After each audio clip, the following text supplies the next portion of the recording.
Thank you, John. For so long, Sunderland were a laughingstock and crumbled under the pressure, but when it was least expected, they are delivering. And Luton are also unlikely contenders, but they've been around the top for some time, and they also travel very well. So it is a fascinating playoff semi-final. One of these teams will head to Wembley and be 90 minutes away from the Premier League. And Mickey Gray, the Sunderland fans are up for it. Will their team be? Because here this season so often they've been found wanting. Well, you'd like to think so on an occasion like this, Nigel, wouldn't you? A full house.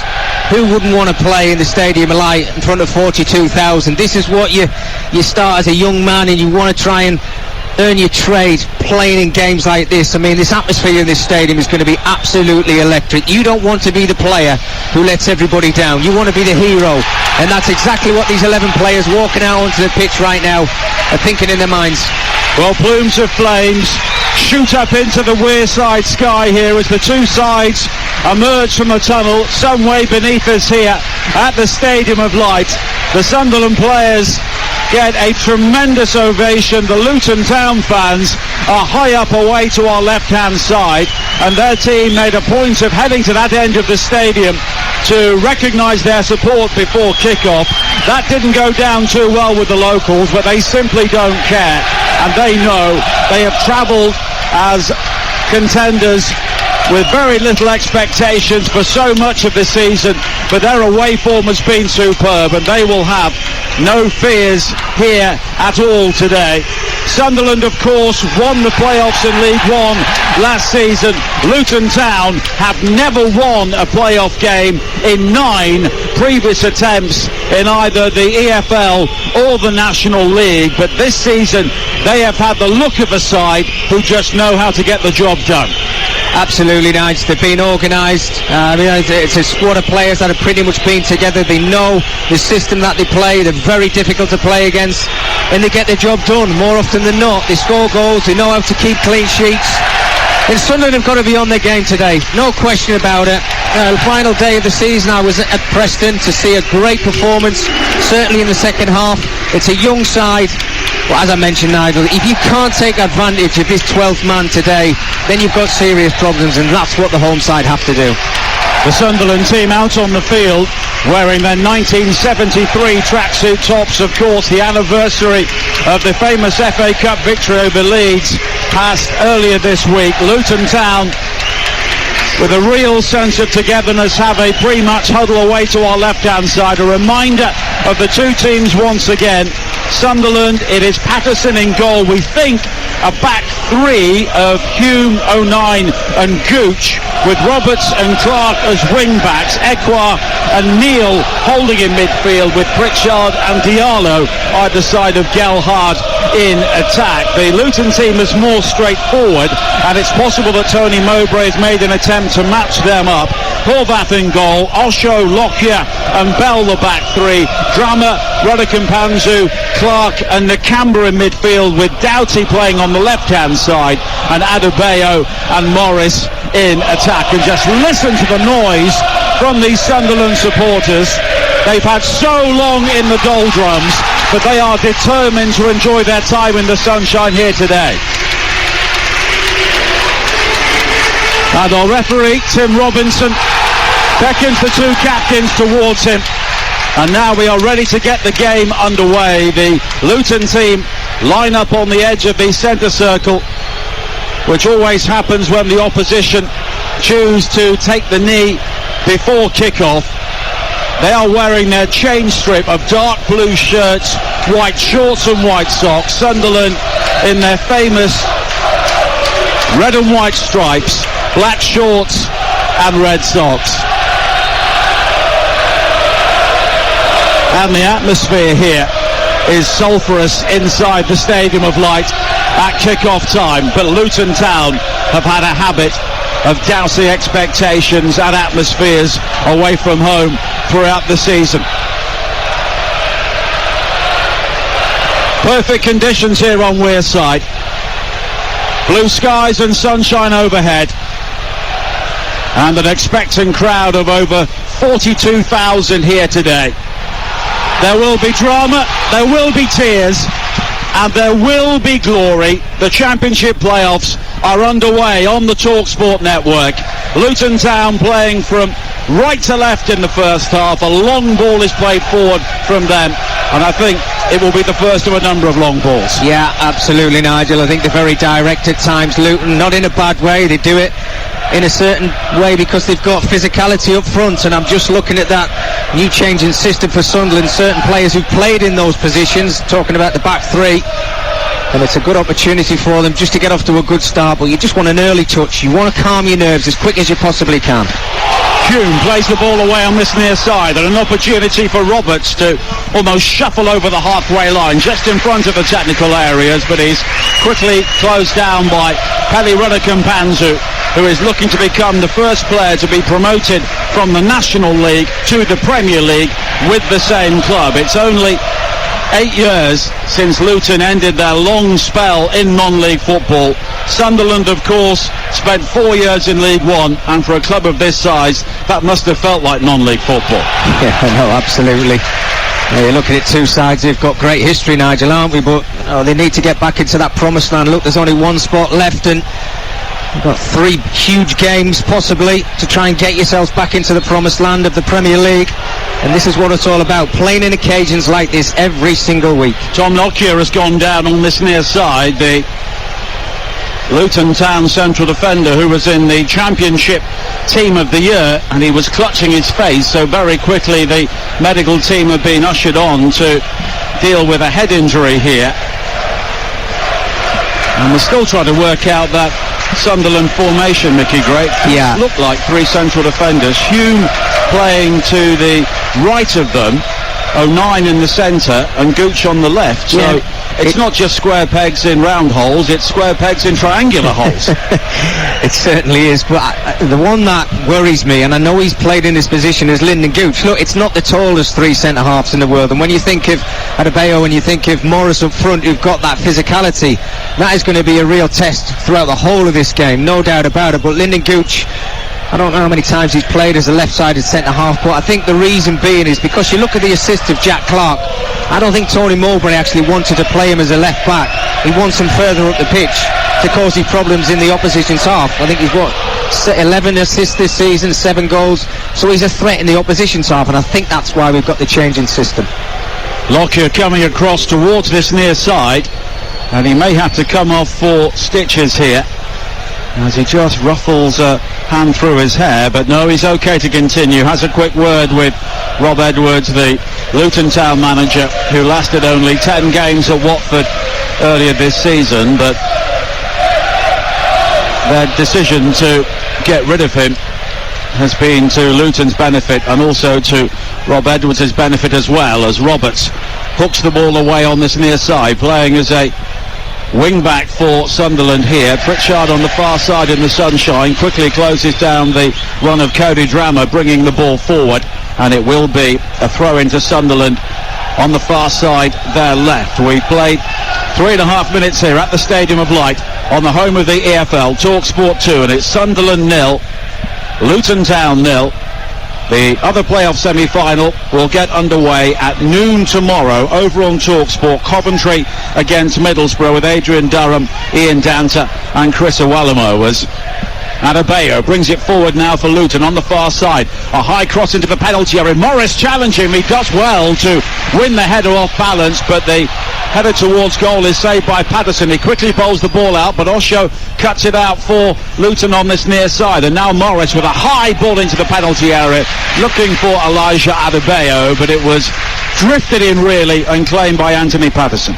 Well, certainly the away side have settled better than the home side, no question of that, but I think he can see what Rob Edwards is trying to do. He's looked at those 3 centre-halves.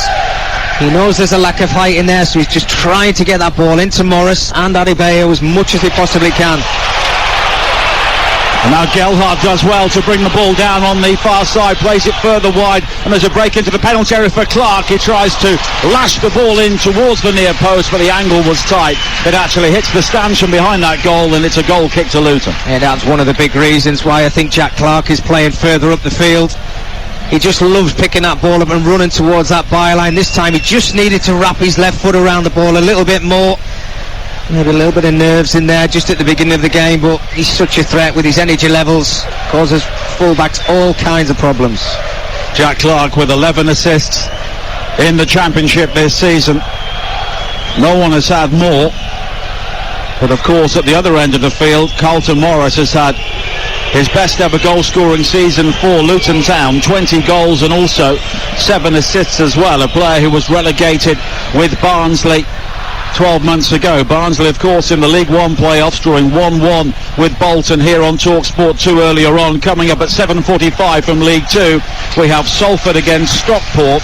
That semi-final first leg with Mark Wilson and the former Leeds manager Neil Redfern. Bradford against Carlisle is the other League 2 semi-final, and that first leg is at 7 o'clock tomorrow night here on Talksport 2. We have coverage of every single playoff game across the Talksport network.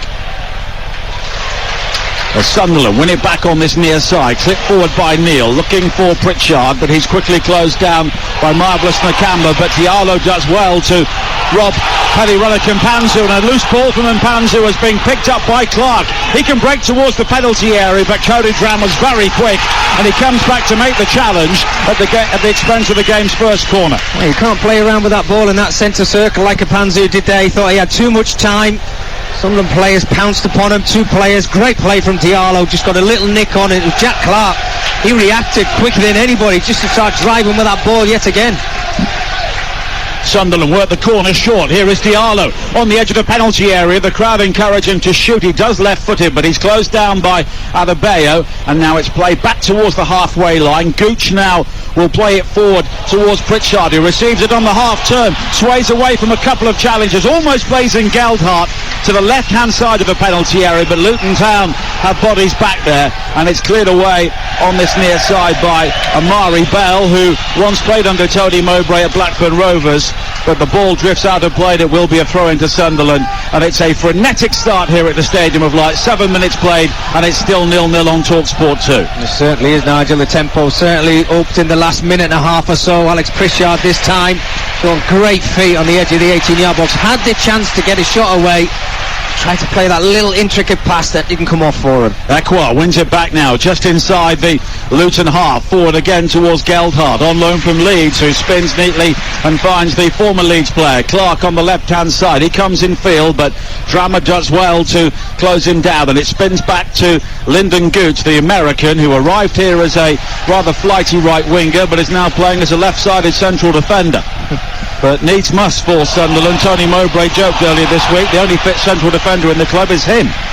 As Morris picks it up now on this near side for Luton, but it's quickly won back. Diallo driving towards the penalty area. A challenge comes in on him, but Pritchard recovers it by the corner flag on this near side. He then goes down under the challenge of Doughty, who won the ball cleanly. A number of rounders wanted a free kick. Adebayo plays it forward, but he's given the ball away. And now Clarke in a central area for Sunderland, bearing down on goal. Wide to this near side to right, and Roberts, who will attack the penalty area. Left-footed curler from him. Oh, it's turned away by the goalkeeper Horvath, and somehow Geldhart unable to turn the ball in from 6 yards out. But Clarke has it again for Sunderland, wide on the left-hand side. Now Pritchard inside the penalty area, on towards Geldhart again, but it's overhit, and it's claimed by Horvath. But Mickey Gray, how on earth did Geldhart fail to give Sunderland the lead there? Well, he was so close. I mean, whether he thought that it was just going to creep into the bottom corner, but you have to be on your toes. And Joe Geldhart knows that. Brilliant play from Patrick Roberts to just chop it onto his left foot. He can see it curling towards that far post. Great save from Horvath, the Luton goalkeeper there, but I think Geldhart's got to react a little bit quicker. But what a turn in events over the last couple of minutes. The momentum of the game is just shot through the roof. 9 minutes played, 0-0, but now Luton have it back, and they're so good on the counter-attack away from home, as we've seen throughout the season. A low cross into the penalty area now from Clarke. That takes a deflection, and Luton have their first corner on the far side there right. Yeah, this has to be a real threat for Luton Town, no question of it.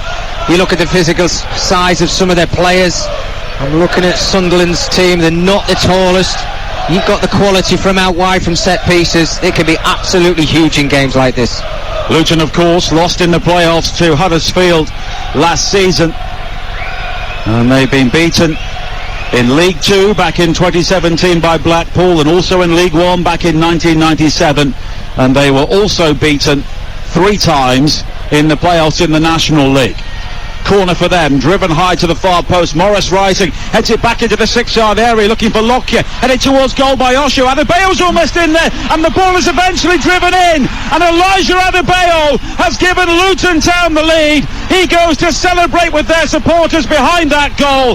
Sunderland never got to grips with the set piece. It was bobbling around the 6-yard area, and Adebayo kept his cool, and Luton Town, the best away side in the Championship in many people's eyes this season, have taken the lead in this playoff semi-final. It is Sunderland 0, Luton Town 1.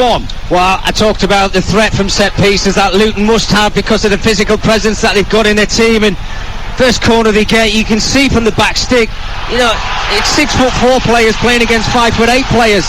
You've got absolutely no chance. They keep it alive. Sunderland aren't able to clear their lines, and Adebayo's just in a perfect spot.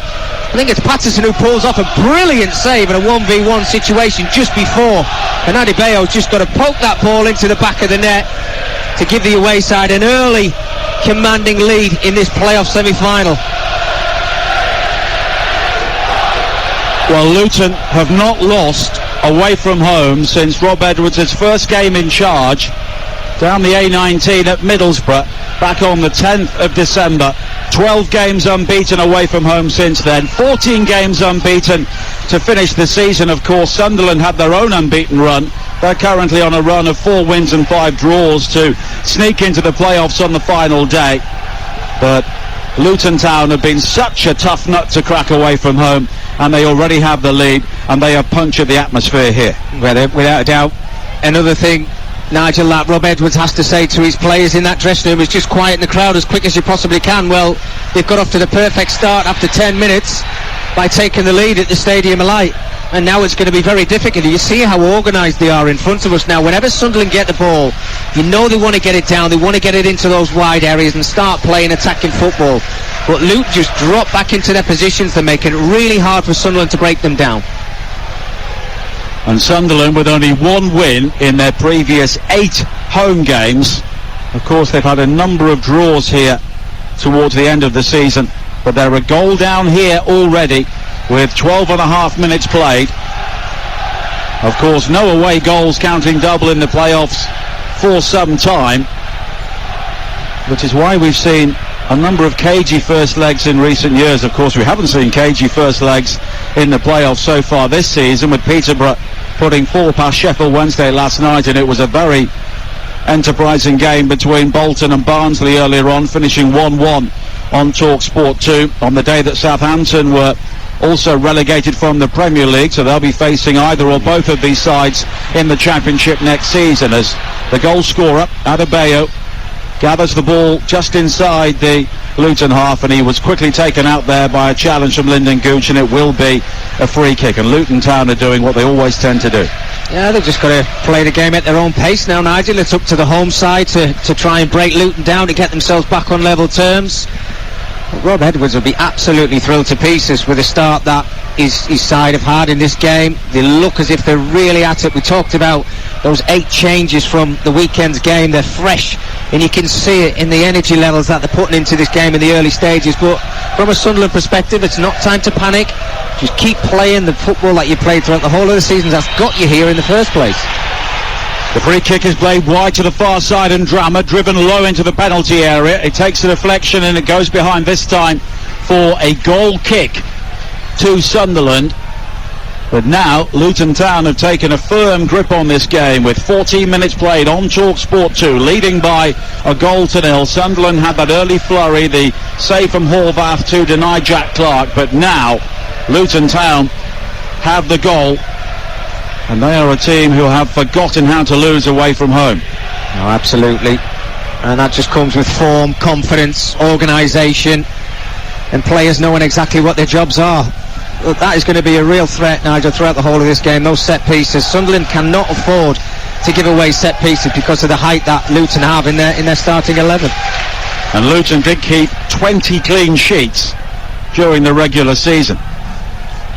1-0 was often enough for them, as Clark plays it forward now into the path of Aqua, quickly on to Pritchard.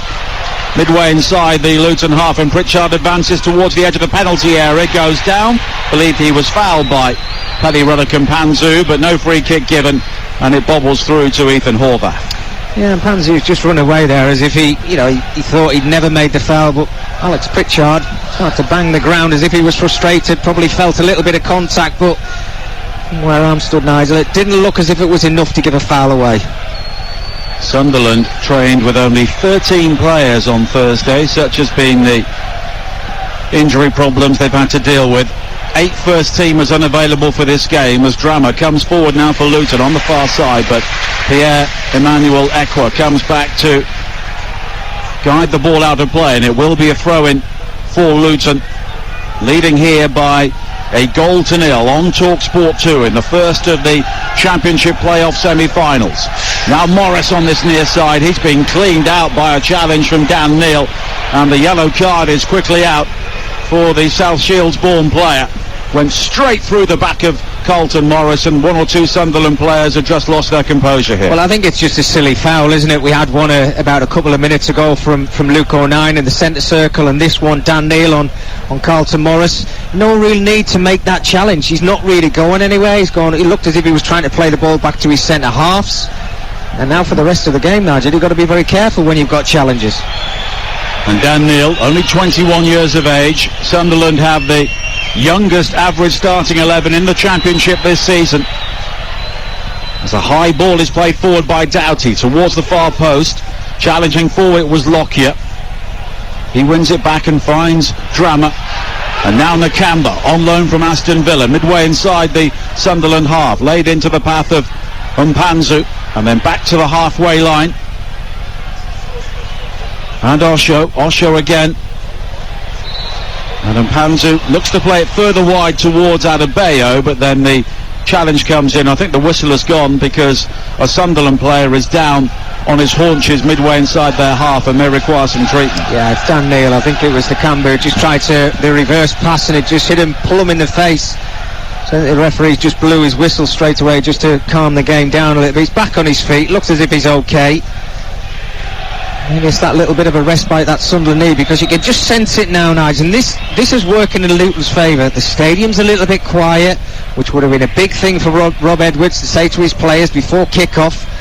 Well, they've managed to do that by getting themselves in front. Now this crowd have got to get themselves involved in the game as quick as they possibly can.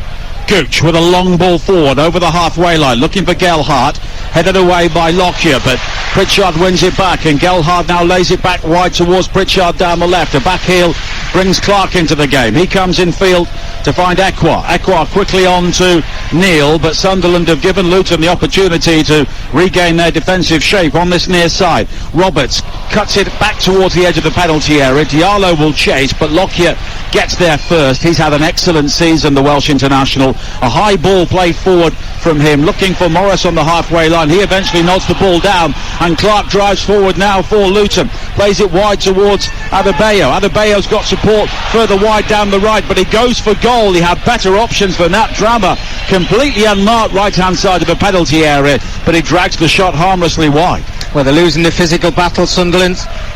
Morris very That was strong. always going to happen, though. Yes, absolutely, yeah. But I think, as an individual, Nigel, you've got to go out there and say, well, I know he's bigger, I know he's stronger than me, but I'm going to prove how strong and physical I can be. And you do that by making or winning your first challenge. They've not been able to do that.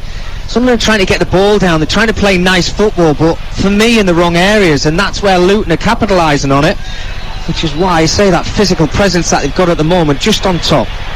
Osho driving forward now from the back three, finds Clark midway inside the Sunderland half, but it's volleyed away by Roberts, and it will be a throw-in to Luton. You're listening to Sunderland against Luton in the EFL Championship playoff semi-finals, live on Talksport 2 with Carling, the UK's #1 lager, 18 plus. Please drink responsibly. Alfie Doughty with the throw-in for Luton, down the line on this near side, looking for Morris.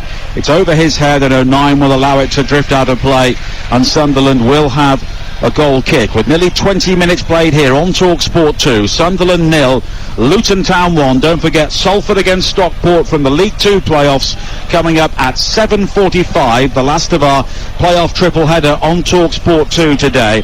Then tomorrow on Talksport at noon, Coventry against Middlesbrough, and the Sunday session with Sam Matterface live from Wembley, the Women's FA Cup semi-final between Chelsea and Manchester United. There'll also be news of a busy day in the Premier League, including Everton against Manchester City and Brentford against West Ham. 7 o'clock on Talksport 2, it is Bradford against Carlisle with Mark Wilson and Neil Redfern. Then on Monday, a big game at both ends of the Premier League on Talksport from 6 o'clock, Leicester against Liverpool. Now Adebayo for Luton inside the penalty area, but he's closed down by 09, and Sunderland will try and play the ball out, and it's their style to try and be very prosaic and work the ball along the ground. But at the moment, Luton are just harrying them and hustling them out of their stride, although Ekwell was caught there by a late challenge, and the home crowd were looking for a yellow card, but they do have a free kick. Yeah, this time Osho making a silly foul for Luton Town, but the tactics of Luton are certainly working, and Sunderland have got to try and come up with the answers if they're going to get themselves back into this game.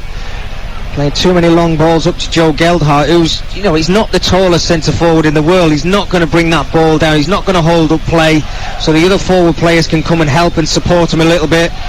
Got to try and play through those midfield areas. Take a few more risks. I know it's early on in the game, but that's how you're going to break down this solid back line of Luton Town, because at the minute they look so organised and so comfortable. At half-time and extra time in the National League playoff final, Chesterfield lead Notts County by 2-1. Armando Dobra has put the Spyrights back ahead after John Bostock equalised for Notts County very late in that game. So at the moment, the team who got 107 points won't be getting promoted, as Neil has quickly been closed down now. There's an opportunity for Morris to break forward, but the shot from the edge of the penalty area, right-footed, lacked power, and it's a comfortable save for Patterson. Yeah, very good play there from Carlton Morrison. Morris just working his socks off to win the ball back.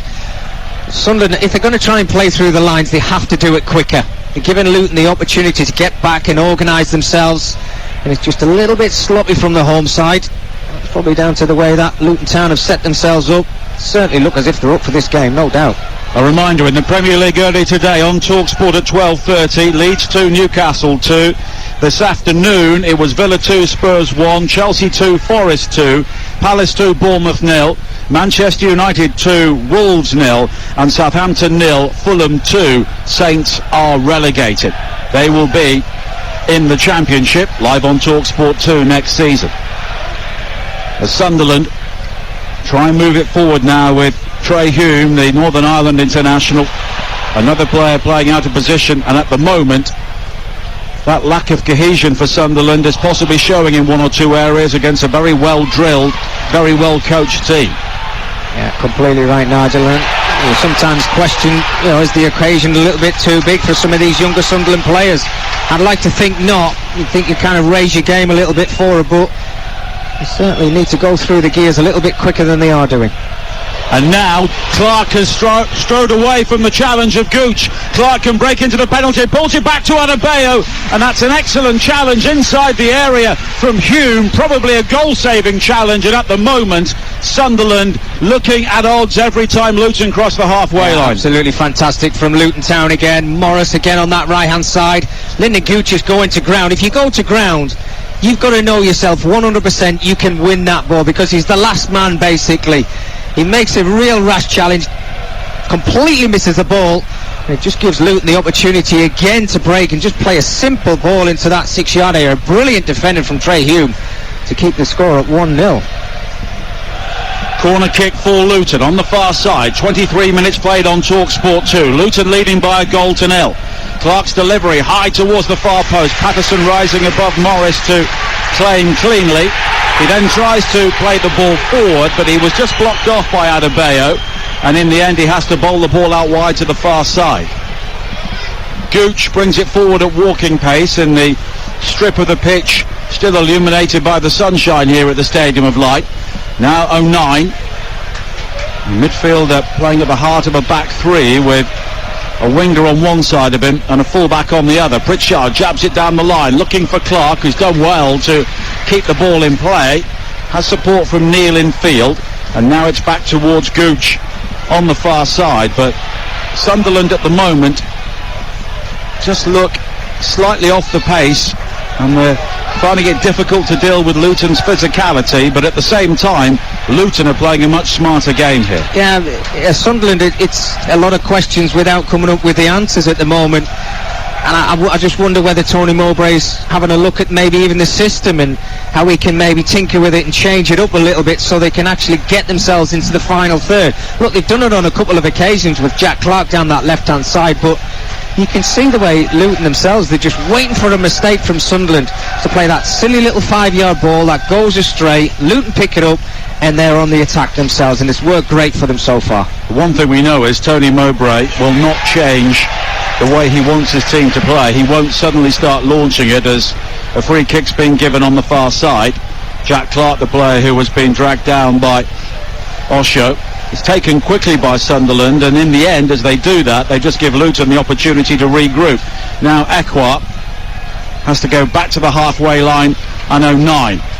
Square to this near side, and Amad Diallo, the young Ivorian on loan from Manchester United, who has been such an exciting player for Sunderland.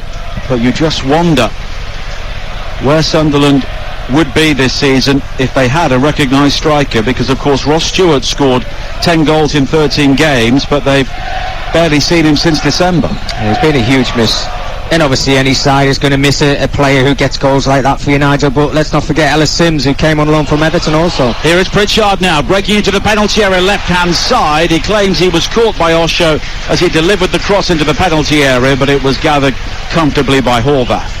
Well, that's the kind of moves that they're going to have to make, though, Sunderland, in this game. You know, the quick little round the ball, round the corner pass.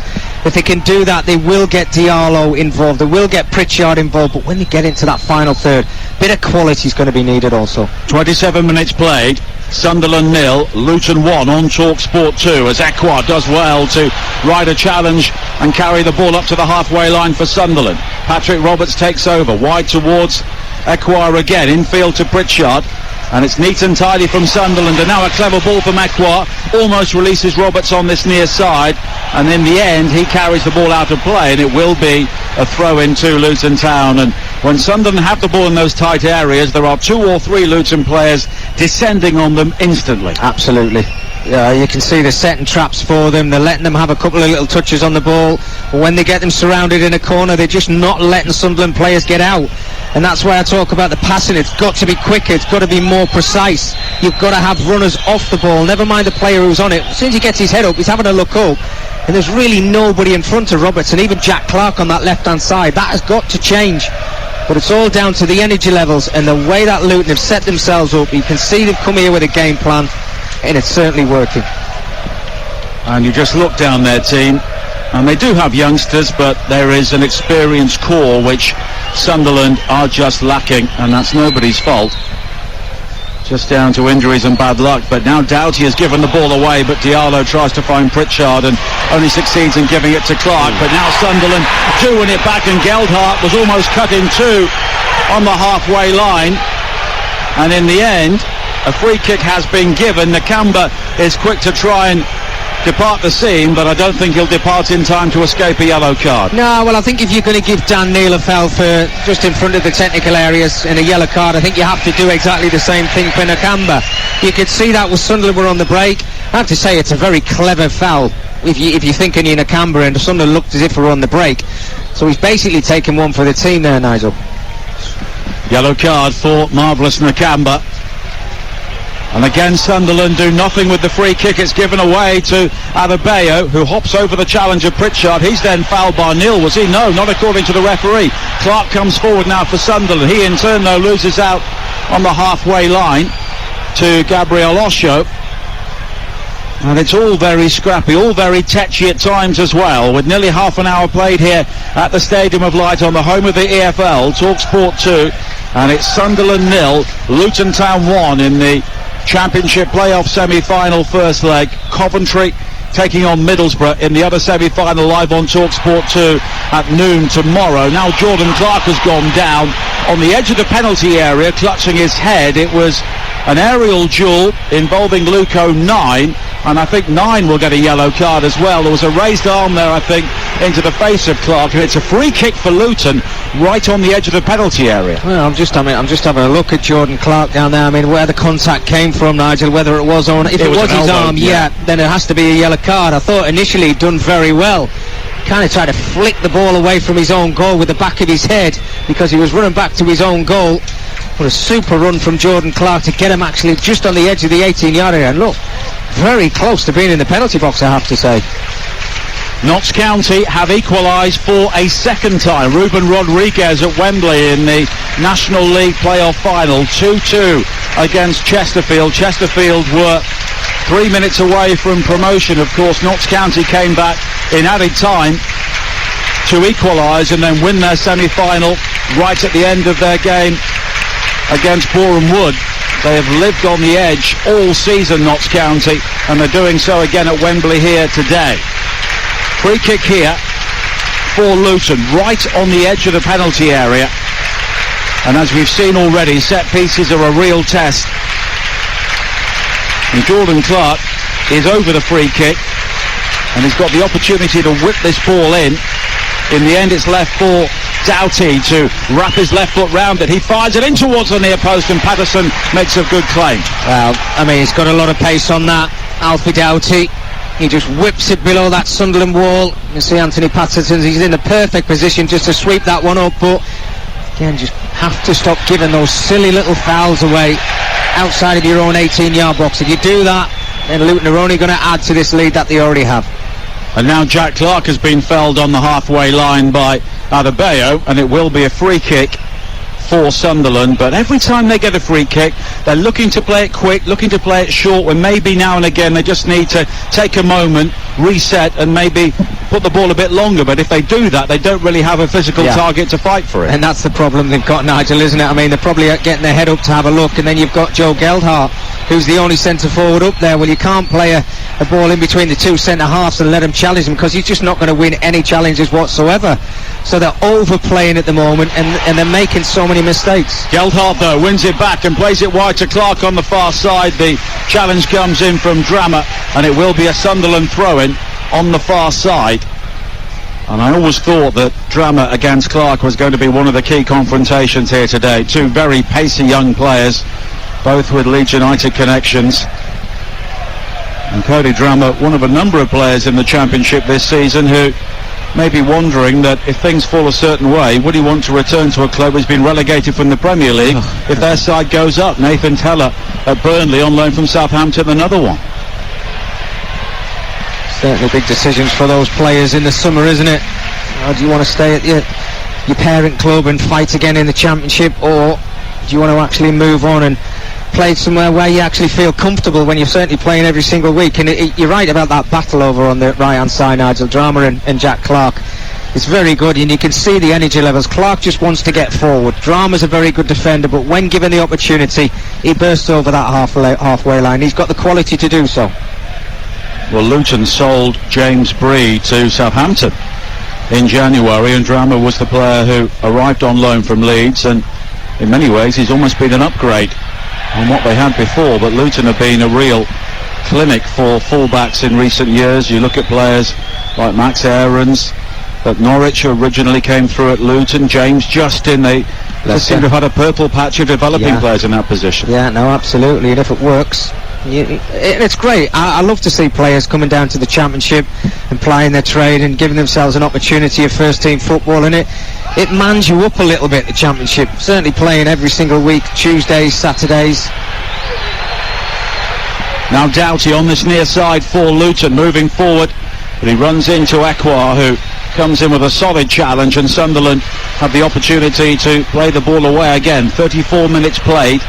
Luton leading here by a 0-0 as Ekwar looks to lead the challenge for Sunderland on the halfway line, infield towards Pritchard, back towards Ekwar again, but he's quickly lost out, and there's an opportunity for Adebayo to play it wide to Drammer on the far side, but the ball is quickly won back by Sunderland. But They are really playing the game at Luton's pace at the moment, and that's the problem for them, although Diallo has been quickly fouled there and plays the quick free kick, and it's almost given away by Ekwa very close to his own goal. But Sunderland looking to try and maintain the tempo, but at the moment they almost can't live with it themselves. As Drama comes forward now for Luton, infield from the right-hand side, back towards Mpanzu, and Nakamba, poor ball from him, wide to the far side and straight to Clark, but Clark can't pick out Diallo on the halfway line, and it's guided back towards Lockyer. There's just too many mistakes from Sunderland perspective. The players are giving the ball away too much. There's no outlet for them. And I go back to that point, Nigel, I know Tony Mowbray wants to get the ball down and play his football. Right, that is not going to change, but I just wonder whether a system change might just help them out a little bit, give them an extra body in midfield, because I think at the back, I talk about that lack of height and physicality, well, they certainly need some in that midfield area. Well, they're playing 3 forward players, but they're barely having the ball at the moment, so maybe they've got to go to 4-4-2 or something like that, just to try and get through 20 minutes or so in this game. Now Morris, wide towards Adebayo on the far side. But Luton this time have given the ball away. Pritchard high over the top, looking for Diallo. He will chase with Osho wide into the sunshine on the far side, but Osho gets there first and guides it back towards Horvath, another player on loan from the Premier League. But the American plays a dreadful ball wide to this near side, and Panzu tries to keep the ball in play, but Sunderland do have an attacking throw-in level with the edge of the Luton penalty area. Big opportunity here. Try and overload in this 18-yard area if you possibly can. Get the ball in play, and then you can show the quality what you have in the final third. Geldhart, though, by the corner flag on this near side. All it can do, though, is just jab it against the ankle of Bell, and it will be a throw into Sunderland. Roberts has the ball in hand. They're just suffocating them, aren't they, Luton? You can see whenever they're getting these little tight corners, Luton, there's 3 or 4 players there, and Sunderland have just got nowhere to go. You can see Roberts over on this right-hand side. He's got 3 players that he has to kind of work his magic around just to create half a yard for himself. Well, Luton, 14 games unbeaten since a 1-0 loss against Burnley back on the 18th of February. It is only 2 losses in 25 league games overall, and they only conceded 18 goals away from home this season, the lowest figure in the entire EFL. That is what Sunderland are up against here today. Yeah, absolutely. And I think, you have to talk about the quality that they have also, Luton. I mean, albeit you can put 11 players out there and say, right, this is how I want you to play. But at times in games you've got to show that extra bit of brilliance that you have, and they've certainly got that in abundance when you look at the 2 forward players. Now Roberts always been fouled on the edge of the penalty area by Mpanzu, and Roberts there was just a bit too clever for the midfielder. He was bearing down on goal, and Sunderland here with a set piece in a really good position. Yeah, great play there from Patrick Roberts. He loves to work that ball onto his left foot. You can just see Mpanzu there. He's got a decision to make. Does he stay on his feet and let Roberts just breeze onto his left foot? Well, he knows the quality that he's got. He just picked up a yellow card for his sins because he just went to ground. It was a silly foul. It's a great opportunity for the home side to get themselves back on level terms, but you need the quality from these set pieces. 4 yellow cards in the first half, 2 apiece now. Nakamba and Mpanzu for Luton, O'Nien and Neal for Sunderland. And it's developing into the sort of game where it wouldn't be a huge surprise if neither side finishes with 11 players here. That's something that we don't want to see, Nigel, isn't it? I think it's great to see 11 v 11 throughout the whole of the game, and you just got lots of battles out there. At the moment, the away side are winning more of the battles, which is why they're on top. Diallo and Pritchard are over the free kick. It's rolled short to Diallo. It's a goal! Ahmed Diallo with a left-footed curler to take the roof off the Stadium of Light, and the Manchester United youngster comes up with a moment to haul Sunderland back into this playoff campaign. They have been outfought and outfought so far, but Diallo comes up with a moment of genius, and Sunderland believe once again. 1-1. Wow. I mean, he scored an absolute cracker against Preston last weekend, but this one actually tops that. It was a little short free kick, very cleverly worked, and I'm just thinking the angle's superb for a left footer, just to curl it into that top corner. Look, Sunderland haven't been at their best in this first half, But what a finish from an absolute superstar. Came here on loan, just one young player of the season, Amad Diallo, and he has got them back on level terms with an absolute wonder goal. What a strike. Well, he scored a controversial penalty here in the draw against Luton back in March, but no doubt about that one. Both of the league games this season finished 1-1, and it's 1-1 here now, 6 minutes before half-time. Sunderland came from behind in both of those games as well. A smoke bomb has been let off by the Sunderland fans high up away to our right-hand side, and the atmosphere inside the stadium has been transformed. These supporters have been waiting for that, something to cheer on their side, and it's come with an absolute super strike, hasn't it? And you've got to try and just keep this momentum going to half-time, come out in the second half and show everybody why you actually play for a club like Sunderland Football Club, because these players want to perform, they want to entertain this crowd that's in this stadium today. And that must have been a huge shock to these Luton Town players, because they've been on top, there's no question of that in this game so far, and that has just come out of absolutely nowhere. And really, the only way that Sunderland were going to come back into this game was down to a mistake or a moment of genius like that. And we got the genius part, didn't we, Nigel? I mean, you had to say it. It's just a brilliant goal.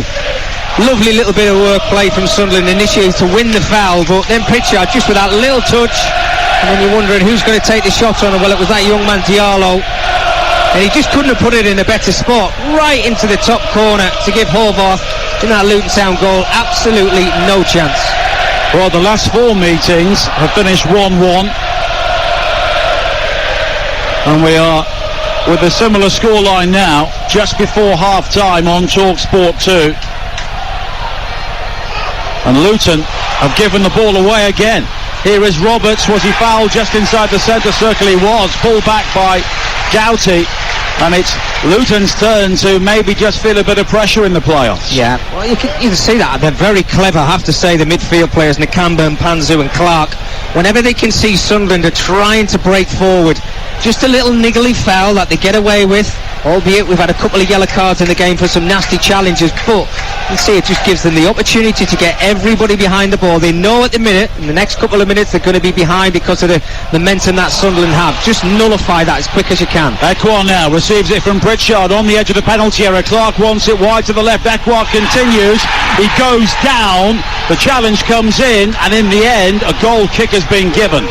Well, you can hear the cheers, can't you? I think Sunderland wanted a penalty. I thought Ekwar he overplayed. He had Jack Clark to the left-hand side of him. You can see him, Panzu, he wins the ball. There's not enough there, is there? I mean, when I saw it, Nigel, I thought it was a bit harsh if he'd give a penalty, and now seeing it again, look, Panzu does really well. Great defending from him, but Ekwar's just got to release that ball a little bit quicker to the left-hand side.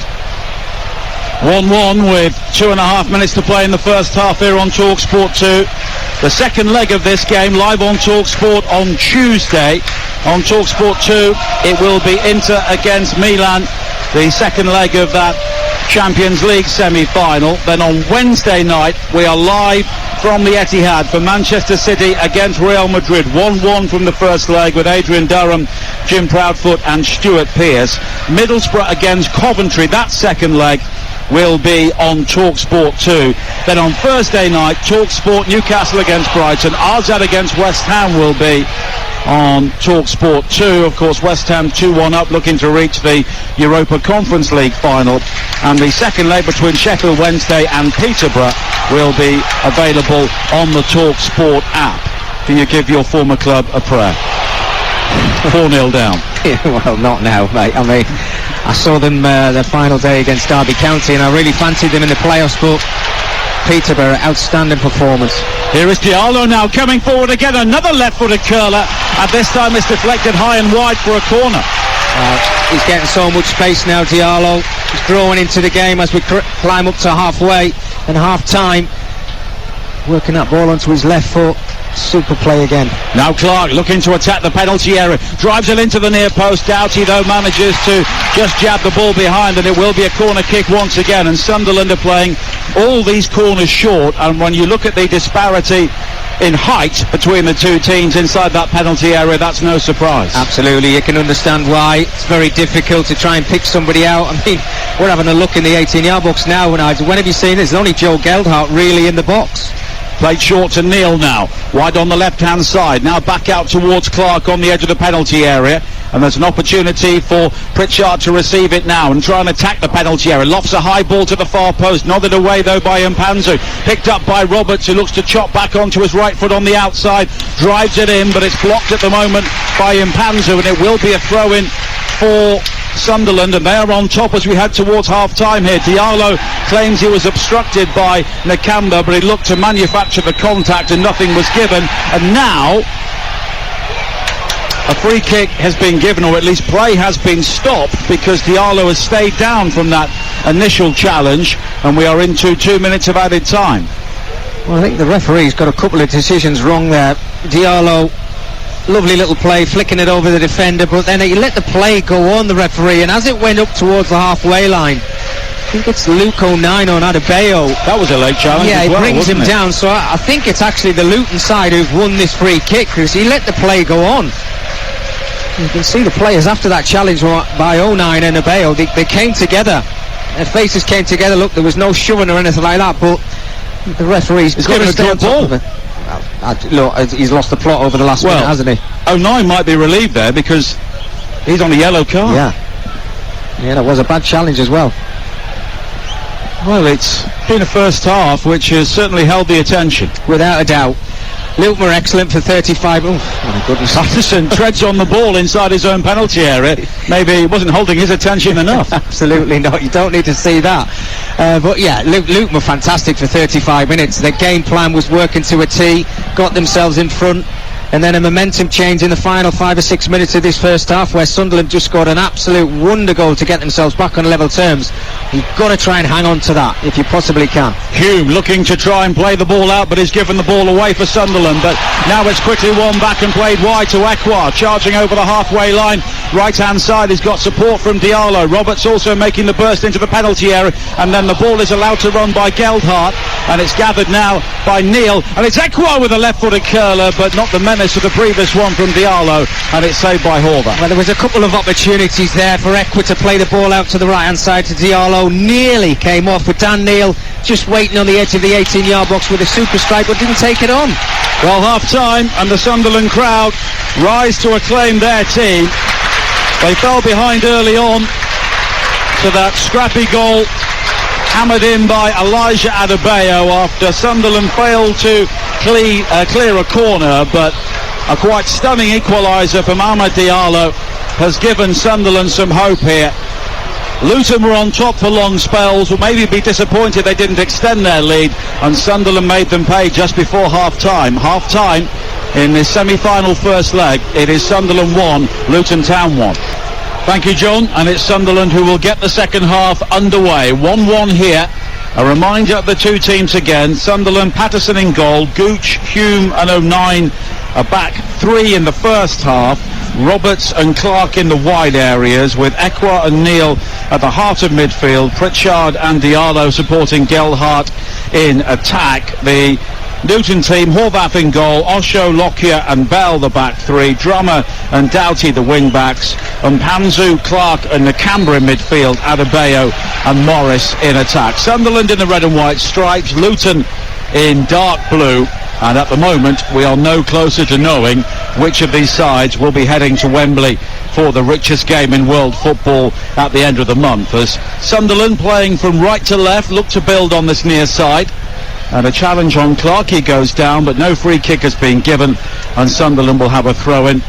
A number of people all around us still heading back to their seats after their half-time refreshment, and there do seem to be some very well-refreshed people here today, as Diallo brings it forward down the left-hand side, runs into Lockyer, and Sunderland have a corner right at the start of the second half. Well, it's a great start again from the home side, getting themselves on the front foot, and they win a corner. They're very surprised if this one actually gets whipped in towards that 6-yard area. He played so many short balls, Sunderland, short corners, short free kicks, and I think can't see that changing too much in this second half, Nigel. Pritchard will take the corner on this near side. Clark is the short option, 10 yards to his right. And of course, Luton have packed the penalty area, and Pritchard may look to swing this ball in on this occasion, and he does, high into the 6-yard area, and it's headed away by Nakamba, wide towards the far side. It's gathered by Roberts. Roberts will attack with support from Diallo, who does have the ability, as we saw, to cut in field and unleash a left-footed curler. Roberts again finding Diallo, and they look to work that angle for Diallo again, but he's quickly closed down, but he still has possession midway inside the Luton Town half. And now Roberts again infield to Diallo and all the way back towards the halfway line, and now Gooch will try and change the point of the attack with a high diagonal ball wide towards the far side. It's only cleared as far as Roberts, who brings the ball down on his chest, appeals for handball from the Luton fans, but it's cleared away on the far side by Osho, and it's all very scrappy here as Bell clears, and now Pritchard wins it back, volleys a ball into the penalty area where it's hooked away from Lockyer. But Sunderland win it back again with Pritchard. Quick feet from him on the edge of the penalty area. Low ball driven in, Geldhart! And it's wide from 6 yards out. What a chance. Home side have certainly been on the front foot as we come out for this second half. Luton are really finding it difficult to get out. But great play again down that right-hand side. Pritchard, super little ball into Joe Geldhart, but again, that's two opportunities I can think of now, Nigel, in the game where he looks a little bit flat-footed. As a forward player, you've got to expect that ball's going to come to you, because that was a perfect opportunity, albeit with his weaker right foot, but just hit the target, keep it low. This one went high and wide. Now Mpanzu plays it back towards Lockyer for Luton, wearing dark blue shirts and white shorts here at the Stadium of Light. Still a sunlit evening, but the temperature beginning to drop as Pritchard wins it on this near side from Clark. Clark comes back to redeem his original error and plays it back in field towards the edge of the box, where it's cleared away by Osho over the halfway line. Adebayo looking to turn away from Hume, but covering was 09. And now Ekwa has it again for Sunderland on this near side, but Sunderland looking to retain the ball a lot better in the opening moments of the second half, with 48 minutes played here on Talksport 2, and it's still 1-1. Now Roberts comes in field again, hurdles a challenge from Nakamba, and also works his way beyond Clark, but then the ball in field doesn't find Geldhart, and it's quickly won back by Luton. They look to break. Nakamba with a good ball wide towards the far side, and there's an opportunity for Bell to streak forward on the overlap, but he's got support now, and the ball in from Bell is swirled way too high. Seemed to bounce out of play, but in the end a throw-in's been given on this near side. Yeah, just a little bit scrappy there. Amari Bell, as he broke into the opposition's half, it was a good position for him to be in. Had the chance to have a couple of touches of the ball if he wanted to. Opted to go for it first time and really didn't look in control of that cross as he put the ball into the area, but that is the threat that Luton have. That's probably their best move of the second half. It's probably the first time they've actually got into Sunderland's half in this second 45 minutes. Just looking before, Nigel, I don't know if you picked up on it, but Alex Pritchard, who's not really played a lot of football lately, was running down into the touchline, and he just looked as if his legs were going away from him a little bit. I think Tony Mowbray will certainly be looking at that within the next 5 to 10 minutes to possibly make a change, just to freshen things up. Well, the bench is basically youngsters. I mean, Edouard Michou, the youngster on loan from Paris Saint-Germain, would probably be the option to replace him. Yeah, Lihaj is another one that you could probably have a look at. Michou probably more so plays in that central midfield area, but there's certainly going to be a time in this game where Tony's going to have to make those changes. We talked about the freshness of these Luton Town players, 8 players who didn't play at the weekend. It will certainly show in the final 20-25 minutes of this game. A reminder, the two main headlines so far today: Southampton relegated from the Premier League, and Notts County promoted back to the Football League after a dramatic playoff final with Chesterfield. They came back to equalise twice and then won the shootout. Archie Mair, the young goalkeeper on loan from Norwich, brought on 4 penalties, saved 2, and despite John Bostock Penenkering a shot against the crossbar when he had a shot to win it, Chedwin Evans who missed that crucial penalty for Notts County in the game they lost against Wrexham towards the end of the season, kept his nerve this time to send Notts County back into the Football League. And considering they got 107 points, nothing against Chesterfield at all, but that's probably about right. No, absolutely nice. I mean, they found it difficult in the semi-final playoff, didn't they, where they had to come from 2 goals behind. So it's been a brilliant story. I know it's been about Wrexham, hasn't it, throughout the whole of the season because of the owners, but 107 points and the goals that they've got this season, I think everybody's thoroughly thrilled to pieces that Notts County have got another opportunity to go higher in the league. But I would not want to be a Chesterfield fan tonight. Having been in that position as a fan, losing that final feels like relegation. Awful. Yeah, absolutely. Yeah, it's a horrible situation to be in, but we know the situation. This is why we love and hate the playoffs, I suppose. Gooch now wide to this near side. 2 teams here today looking to return to the Premier League, and for Luton to get into the Premier League for the first time. They were relegated on the final day of the 1992 season, lost at Notts County and missed out on being a founder member of the Premier League. And of course Sunderland have had their Premier League years mainly towards the bottom of the table, although they did have their moments in the sun when you were in the side, and of course relegated in 2017 and went straight through to League One and had some very hard years in the 3rd tier before coming back last season. Patterson swings a clearance away on this near side for Sunderland.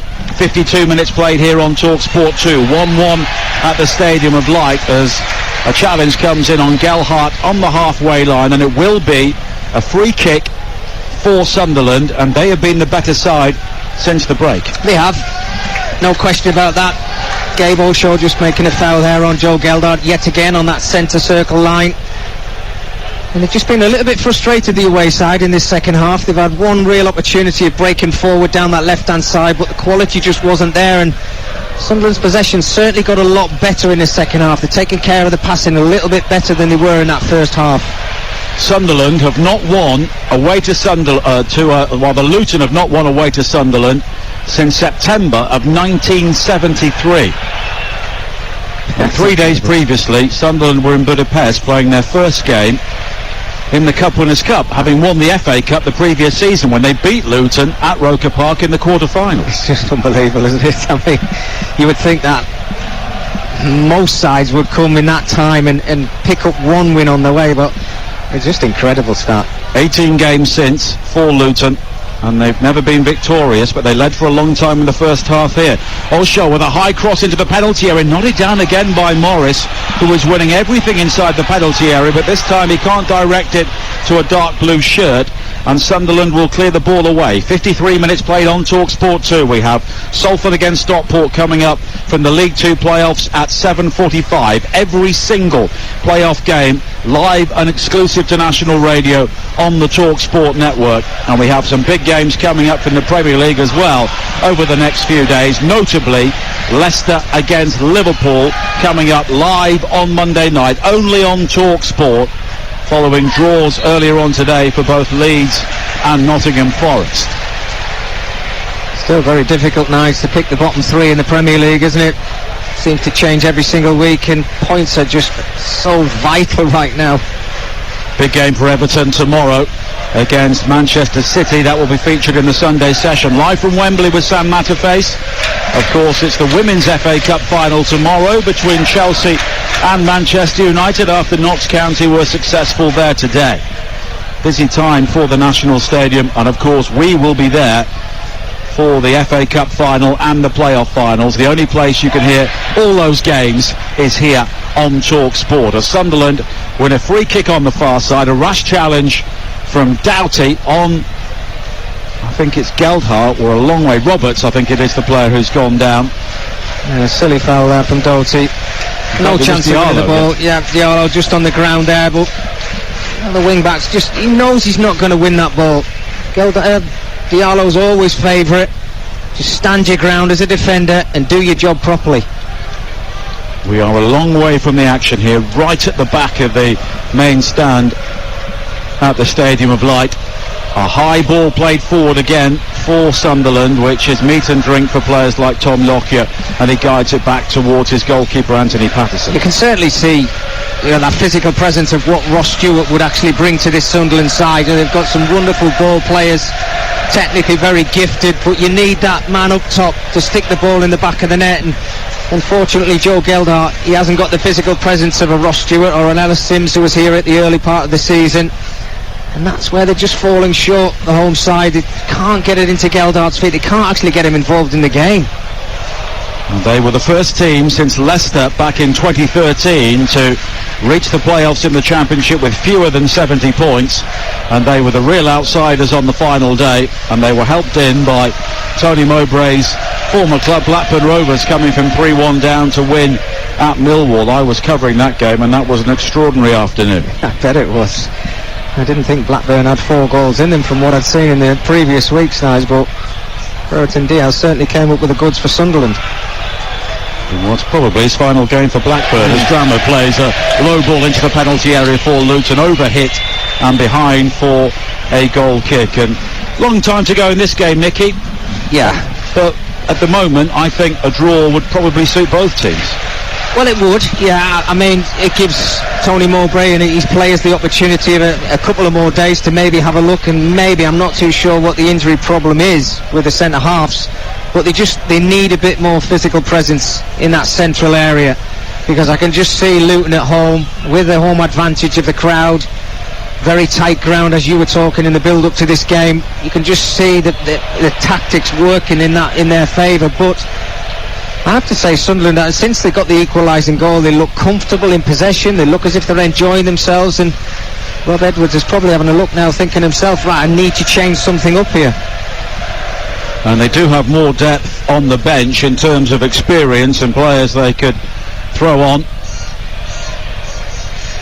And Rob Edwards is just sending a member of his backroom team back towards those sat down, and sending out a couple to warm up here as Lockyer, a walking pace, plays it into the path of Carlton Morris. 20 league goals for him this season, and now wide to the far side and Doughty, but again it's a poor ball forward, and Luton have just failed to switch on the passing radar since half-time, but now Sunderland have given the ball away, and here is Doughty again, coming in field from the left-hand side, finding Clark, and it's a good ball to pick out Morris, who's got time to break into the penalty area, barge through a couple of challenges, he goes down, then there's an air shot from Clark as the ball looped up, and Ekwar has almost given the ball away to Doughty, and in the end Sunderland will clear with Pritchard on the far side. He's been bowled over by Bell, and it will be a free kick, but Carlton Morris is now down for Luton inside the penalty area, and that will be a concern for them. Oh, absolutely. 20-goal man down on the grounds.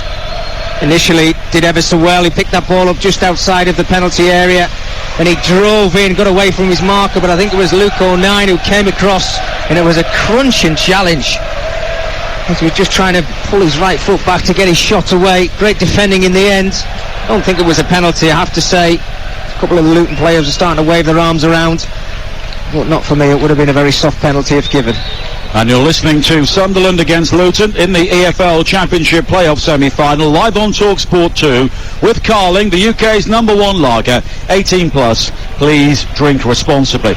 Oh, a dreadful crossfield ball from Roberts now, straight to Clark, who can come forward for Luton inside the penalty area, but he in turn has given the ball away to Ekwar, and it's a very scrappy period of the game. Ekwar has given it straight to Lockyer, and the central defender charges forward, wide towards Doughty again on the far side, but a good challenge coming in from Hume, who went to ground and won the ball cleanly. Now Diallo with a back heel to release Roberts. Roberts has got support from Neal, and here is Clark now for Sunderland on this near side, but no real support, and Drama just sizes him up, makes the challenge, and Sunderland have a throw-in in front of the technical area, and Tony Mowbray very animated to have words with Lyndon Gooch on his way back out onto the pitch. Yeah, well, these silly mistakes from either side is certain times in games where you can find yourself being punished, and they're both making at the moment. It's gone really scrappy over the last 3 or 4 minutes.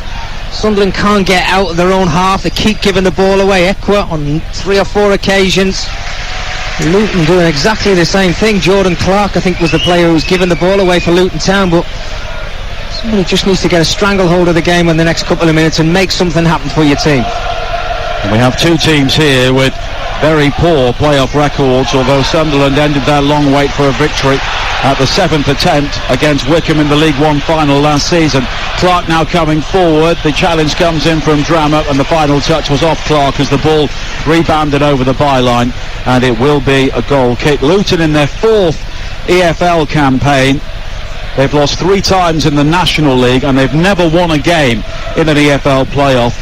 3 draws at home and 3 defeats away from home, so that could change here tonight as it stands. Sunderland, of course, playing in their 4th playoff in 5 seasons, and they were one of the few teams relegated in the playoffs when they lost to Tony Cascarino's Reading, and they went into the 3rd tier for the first time in their history back in 1987, but that was before your time. Yes.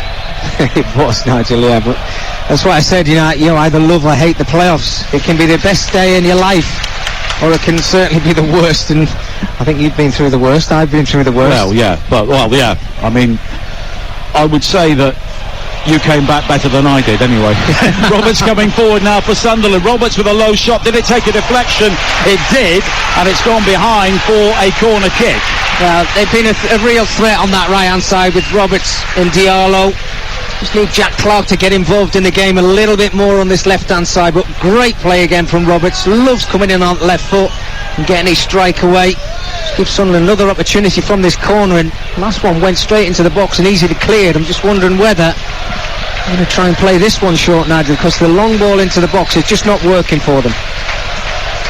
Pritchard will look to play it short to Clark, and they're claiming that Jordan Clark is not the requisite distance, but it's played back towards Diallo, and now back towards Diallo again, onto the left foot, looks to break into the penalty area, instead goes wide towards Clark now. He will try and take on Drama. Right footed ball into the penalty area, oh, the header is in, and Sunderland have taken the lead. A great header at the near post from Patrick Roberts, and it's Luton Town of all people who were caught out by a headed goal inside the penalty area, brilliantly made on this near side by Clark, and Patrick Roberts with a very sharp header, and Sunderland have come from behind here, and Luton Town, who have not lost away from home since December, are behind. It is Sunderland 2, Luton Town 1. Well, we talked about those corners and how important it was not just to whip it into the area, but when that ball comes over to the left-hand side, they win that little short corner. Great play from Jack Clark, who just rips it towards that near post. And Patrick Roberts just gets away from his mark. He doesn't have to leap, he just has to guide it into the corner. The pace is on the cross. What a superb header. And now we've got an idiot on the pitch just to spoil things, Nigel. It was Trey Hume, I think, who got the final touch in the end. He and Roberts went for the ball, and Hume was the player who guided the ball in. And Trey Hume, with only 1 goal previously this season, has come up with the biggest goal of his life here. Oh, incredible. Absolutely incredible. I say it's very difficult to see the numbers on shirts from where we're doing the commentary from, Nigel, but absolutely fantastic from Trey Hume. Super finish to give Sunderland the lead. They came from behind, they've got to hang on to it now. Well, the idiot who got onto the field of play has finally been taken away, and I think he believes he's something of a hero, but the reaction of the Sunderland crowd tells you something different. I just don't want to see it at football grounds. Individual idiots. He needs to get out of this football stadium as quick as he possibly can. The police have got hold of him, and let's hope that he's not come up at all. But Sunderland lead here by 2 goals to 1.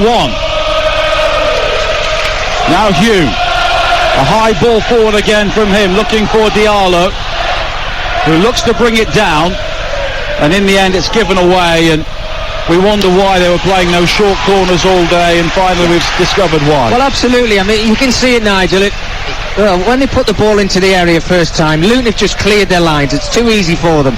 So they have to work that little short corner, and it's great play from Jack Clark, who I don't think's had the best game, I've got to be completely honest with you, but when he whipped it onto his right foot, you could see the runners of Roberts and Hume trying to get towards that near post, and it's a wonderful header. Now Aqua charging forward again towards the edge of the box. Adebayo brings him down, and Sunderland have a free kick. And Luton Town have not really got started since half-time, and since the equalising goal from Diallo late in the first half, they have been second best. You would think they'd be fresher as well, which really surprises me, when you think about those changes they made in that final day of the season. I'm not seeing it from these Luton players. And in the back of your mind as a Sunderland player, Nigel, when you're a goal down, you're thinking, don't concede the second. Now it's Luton's mindset that's got to change now, and they've got a great opportunity here, Sunderland, from this free kick to add to the lead that they have.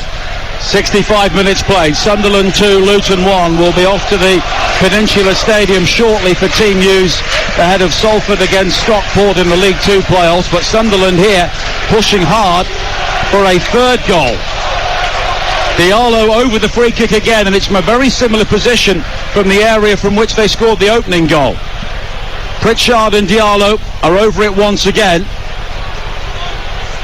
And Pritchard could just roll this one short to Diallo to let fly. But in the end, it's left for Diallo to hit it, and this time he gets underneath it, and it's over the top. So let's go for team news. Salford against Stockport in the League 2 playoff semi-finals, and say good evening to Mark Wilson. Yeah, good evening, Nigel. Salford make one change. Conor McElhaney comes in for Louis Barry. There are two changes for Stockport, who are going to change to four at the back. Lewis and Olafe are out. Evans and Byrne come in. Live at the Peninsula Stadium. Straight after you, it's Salford against Stockport. Thank you, Mark. Sunderland here are jubilant, leading by 2-1, and they would take this now. There's the clearance from Gooch on this near side, rebounds off Drama, and it's behind for a goal kick.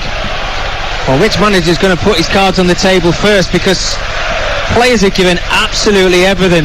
It looked like Luton and Rob Edwards are going to make a couple of changes. I think he might have changed his mind there, Nigel, but Tony Mowbray's got to be looking at his squad, tiring legs.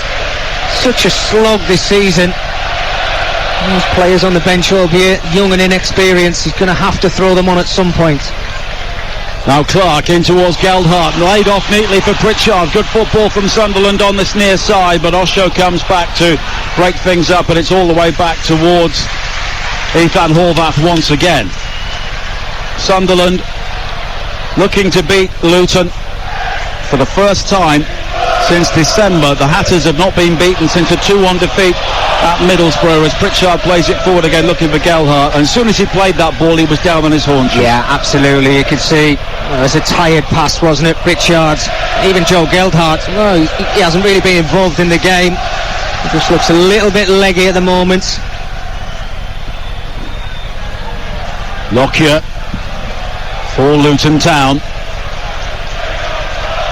having scored the opening goal here, but now they trail with 68 minutes played, and the next goal in this tie is absolutely crucial. That could be the decisive one. Yeah, I mean, it's massive at the moment for Sunderland even to take a goal deficit, but you can imagine if they can get themselves another one going back to Luton on Tuesday. It'll be absolutely key, because we know the goal threat that Luton have got at any point in the game. Well, certainly plenty of time for them to get themselves back on level terms here when you look at the quality that they've got in those forward positions, and even in just behind them as well with Mpanzu and Clark. They have got quality. And you're listening to Sunderland against Luton in the EFL Championship playoff semi-final, live on Talksport 2 with Carling, the UK's #1 lager, 18 plus. Please drink responsibly. And there is a break in play once again, and now it is in Sunderland's interest really to try and slow the game down, leading by 2-1, having come from behind. Goals either side of half-time from Amad Diallo and Trey Hugh. Now Ekwar again, still full of energy, looking to lead the fight. He's challenged, but the ball squirts into the path of Clark.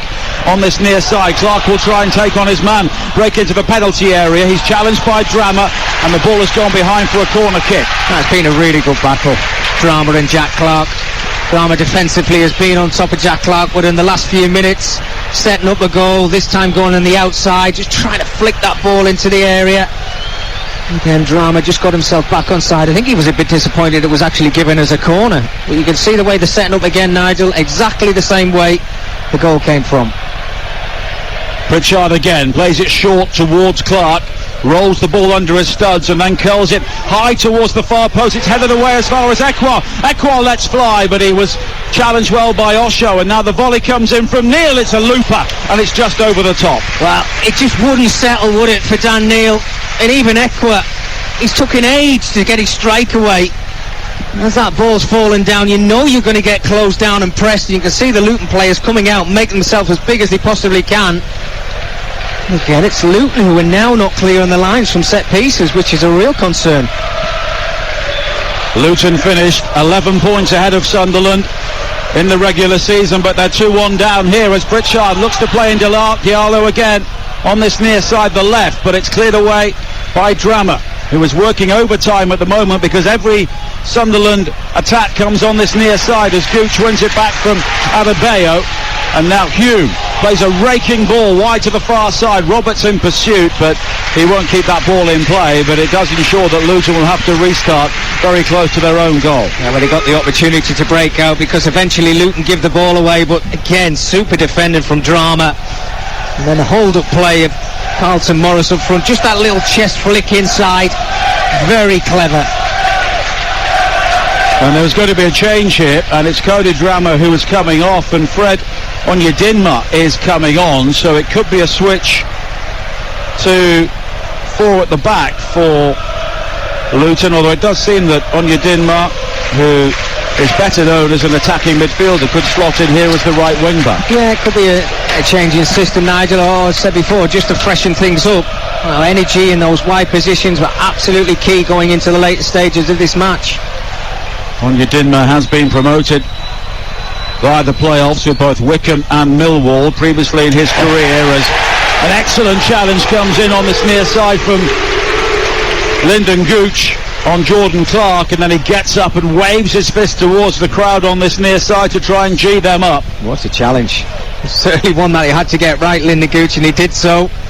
Fully committed. Jordan Clark just looked as if trying to flick the ball around Lyndon Gooch there, but excellent defending. 18 minutes to play. Sunderland 2, Luton 1 on Talksport 2. We have Salford against Stockport coming up straight after this game on the day that Southampton were relegated from the Premier League and Notts County promoted back to the Football League. As Hume on the far side clips it over the top looking for Diallo. It's an excellent ball. He's brought the ball down. He was caught on the far side by Nakamba, but play continues, and now Roberts driving forward towards the edge of the box. He's gone down again, and this time the free kick has been given.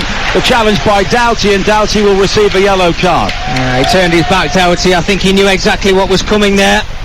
Again, super play from Patrick Roberts. I think there was initially an earlier foul on Diallo, still actually on the ground now.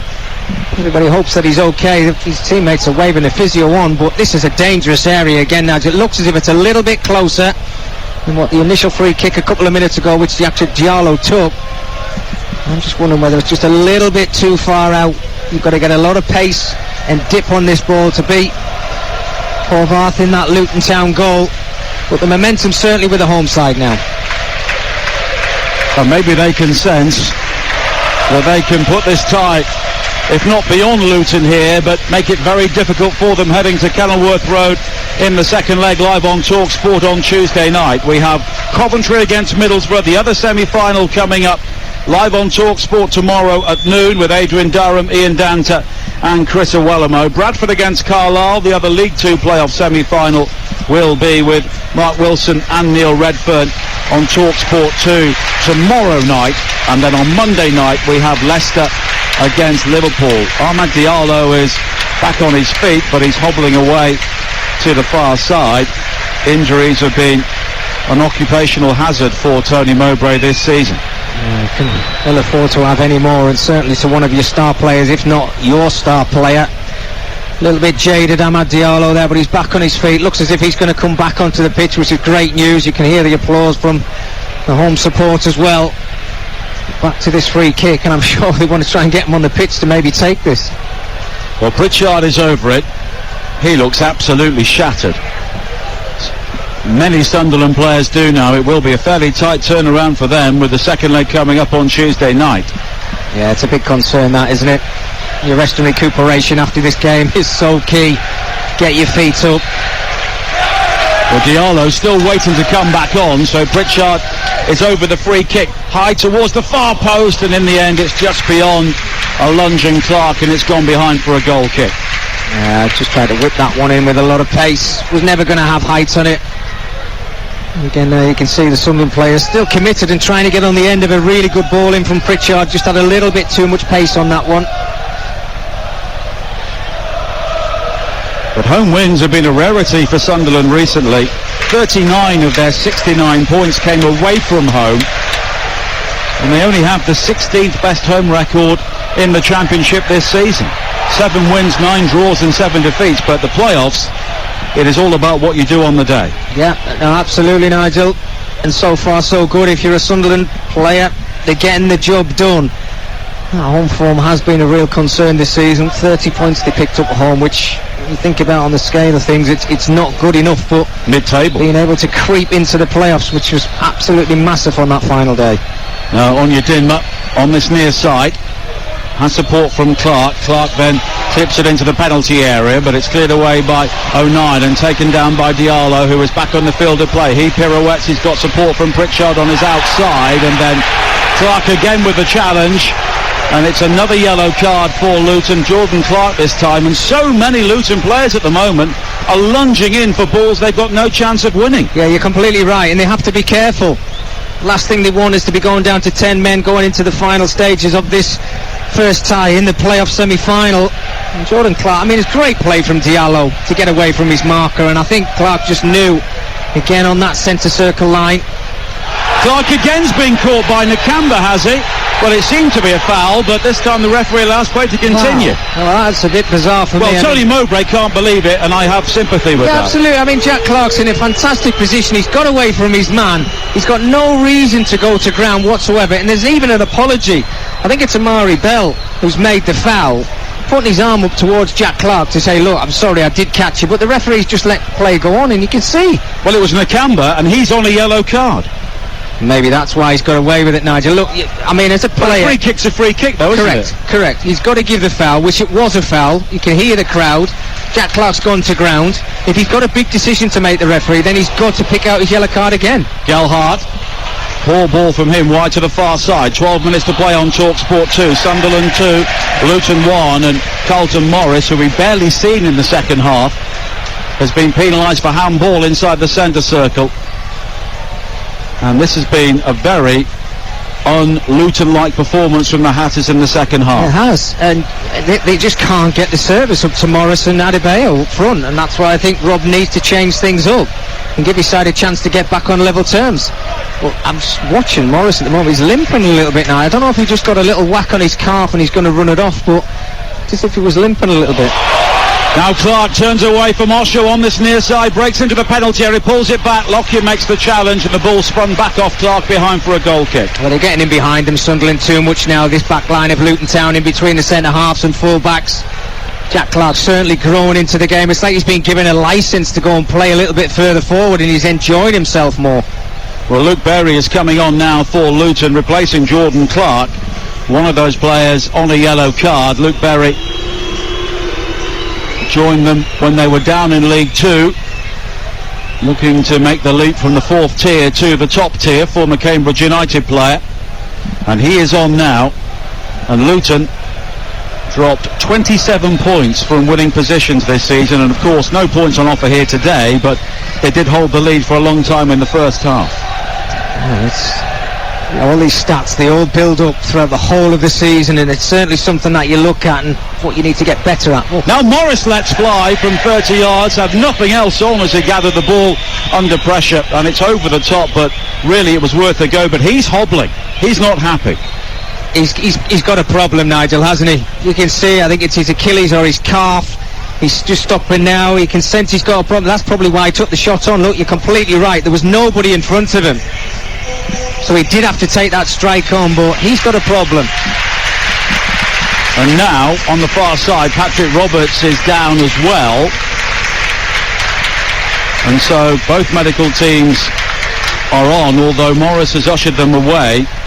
And 12 months ago, Elijah Adebayo was injured for Luton for the playoffs, and they really missed him because he was the main striker then. He scored all the goals, and of course Morris has taken on that role here this season. If Morris has a problem now, Nigel, well, with the remaining minutes of this game, you go off, you get it sorted out so you're okay for the midweek, the second tie, which is more important. He's got a problem, and he's only going to make it worse. He's down there now, he's holding his knee, his calf, his Achilles tendon. He's just pulled his ankle up to his backside, stretching off his thigh. He's feeling it. You just need to say to the manager, look, I've got a problem at the moment. I'm better off coming off now and bringing somebody else on who's a little bit fresher than I am. Well, Patrick Roberts is coming off for Sunderland, and Niall Huggins is coming on. The Welsh under-21 international signed from Leeds. He has had one previous league appearance this season at Birmingham back in November. He's had terrible problems with injuries, and he's coming on now in a playoff semi-final. Wow, what a massive occasion for Niall Huggins here, just drifting over to that right-hand side. Patrick Roberts has just ran himself into the ground. Been absolutely outstanding today, but it gives Huggins the opportunity, get some game time, get some experience. And what an experience this must be, playing in front of this crowd today. And we have 9 minutes to play here on Talksport 2. Salford against Stockport coming up from the League 2 playoffs at 7:45. Sunderland leading here 2-1, but Luton coming forward. It's flicked into the penalty area by Morris, and now the shot on the far side from Adebayo, but it's cleared away by Diallo, and then Gelhardt tries to hold the ball up, and it breaks kindly for Hume, who at the moment is the match winner here. Neal lays it wide to the far side and Huggins. It's a 1-2 from him. 46,060 the crowd here today at the Stadium of Light. Brilliant, absolutely brilliant. Great crowd, played their part in the game so far, no question of that. The biggest crowd in the Championship this season. Now Hume plays it forward, Gooch on the edge of the penalty area, in towards Gelhardt, laid wide towards Gooch again. He's got support from Clark. Gooch may think about playing the ball in field. Pritchard still gathers, still on the field of play. Alex Pritchard, unbelievable, barely moving. Been absolutely fantastic, given absolutely everything, as all the players have from both teams. You know how important this game is and what's at stake at the end of the two games. Ekwa on this near side.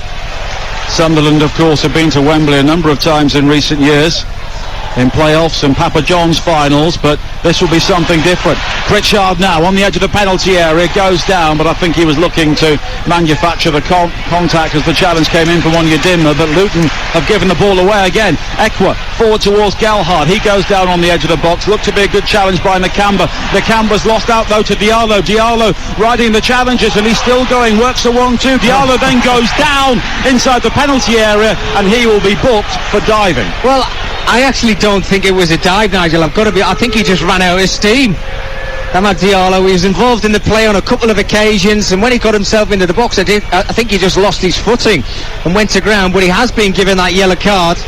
He's apologising to the referee, but again, it's Sunderland. When they get round the edge of the penalty area, they're very clever. They've got some clever players, but the ball did actually fall to Gelhardt on two occasions, and he looked really scrappy. He looked really tired, as if he had nothing left.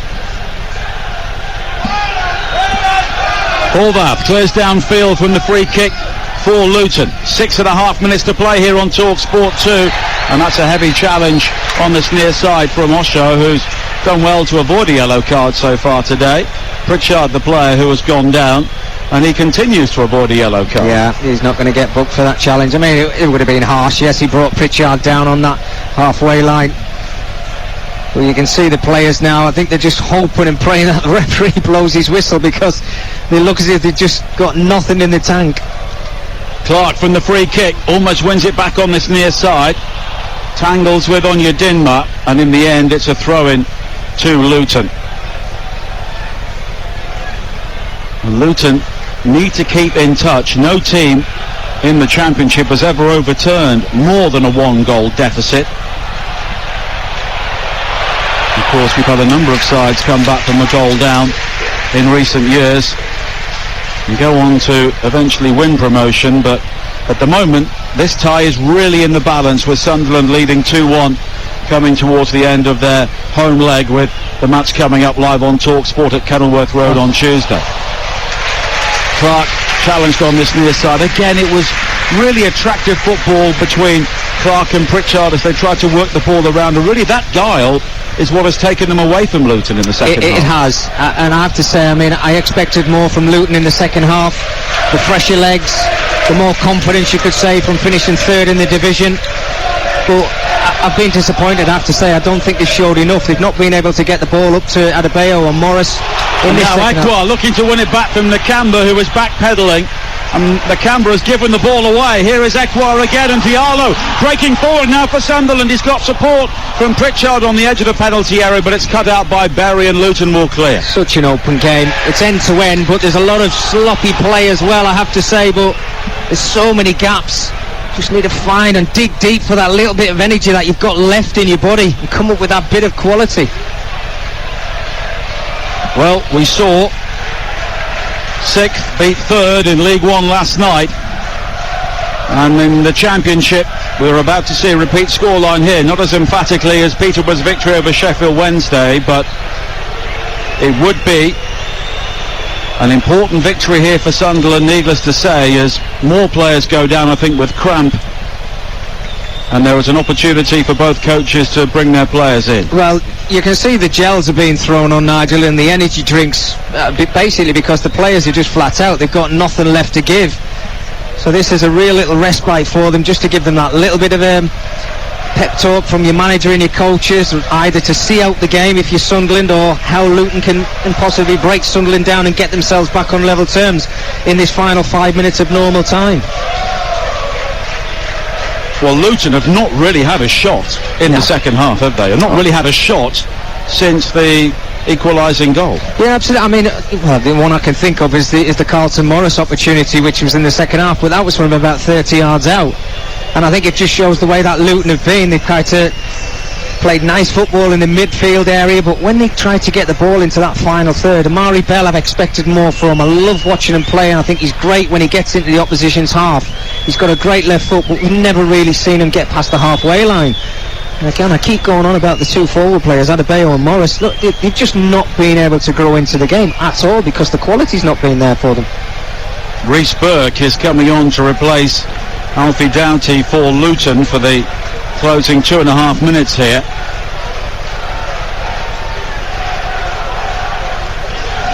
As Clark returns the ball to Ethan Horvath on this near side, and he will hammer the ball long for Luton, but Sunderland have done a really good job of nullifying Luton's approach in the second half. At times in the first half they could have been swept away by it.